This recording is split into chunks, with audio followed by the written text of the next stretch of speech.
Welcome back to Grannie Charlotte's Adventure Stories. Today we're reading Chapter 6 of Little Pilgrim's Progress. But as always, we have a couple of vocabulary words. Today the first word is presumption. That means believing something to be true without having all the facts. Our second word is sloth. Our pilgrim is going to meet somebody named Sloth today. And that means they're just plain lazy. We finished our vocabulary words and now we'll start reading. Little Christian slept very comfortably that night, and quite early in the morning he said goodbye to his kind friend.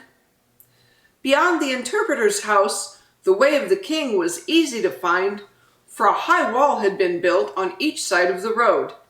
Little Christian thought this would make his journey less difficult, but the interpreter told him that the wall didn't go all the way to the celestial city, and that he must still keep to the straight path, and as long as he did that, he would be safe. Christian had almost forgot his burden while he was with the interpreter, but as he walked along and the day began to grow hot, he felt its weight again and wished that he could get rid of it. Goodwill said I should lose it at the cross, he thought. I wonder if that's very far away. Presently, he came to a place where there was a little hill by the side of the road, and upon the hill he saw the very thing for which he was longing. There stood the cross, and the moment little Christian began to climb the path that led to it, he felt the bands that had fastened his burden come loose. They were breaking. Then it fell from his shoulders and rolled to the bottom of the hill, and when he turned to see what had become of it, he found that it was quite gone. At first he was so surprised that he could scarcely believe that he had really lost the burden that had been such a trouble to him. I must be dreaming, he thought. But although he stood still for a few minutes and rubbed his eyes, the burden didn't come back.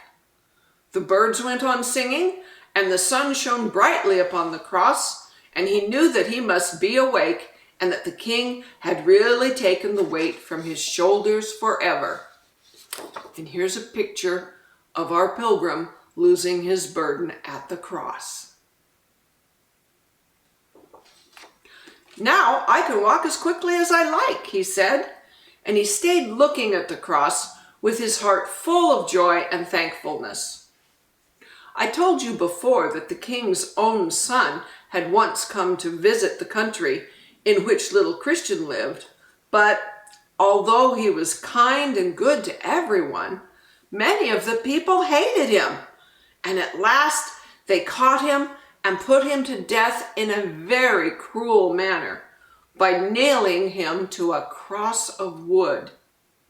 And this cross was now placed by the wayside so that pilgrims to the celestial city might see it and remember what had been done for them.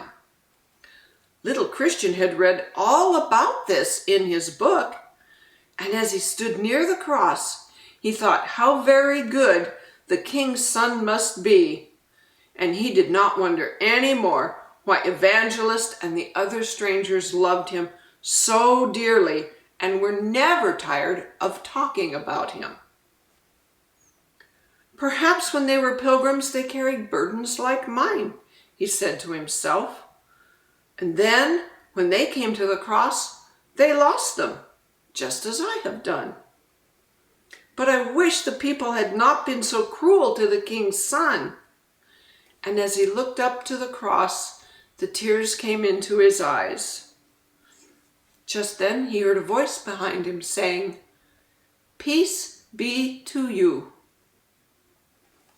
Little Christian turned around quickly and saw 3 persons standing close to him.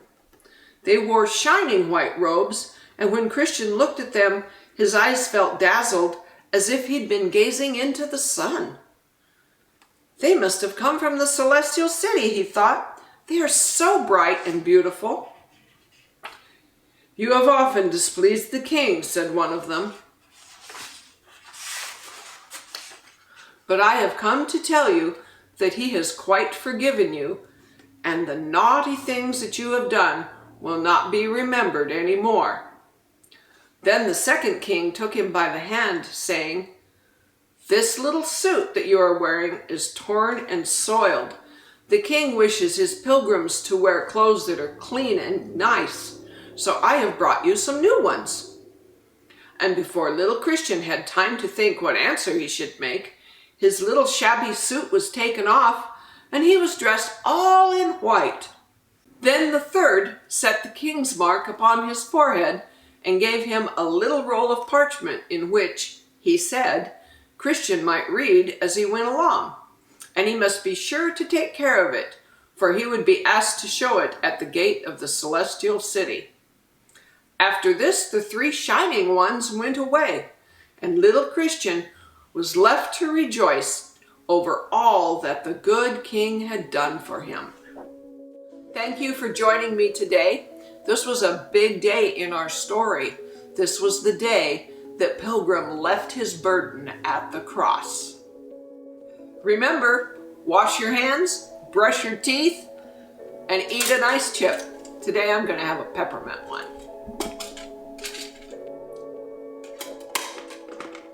See you next time.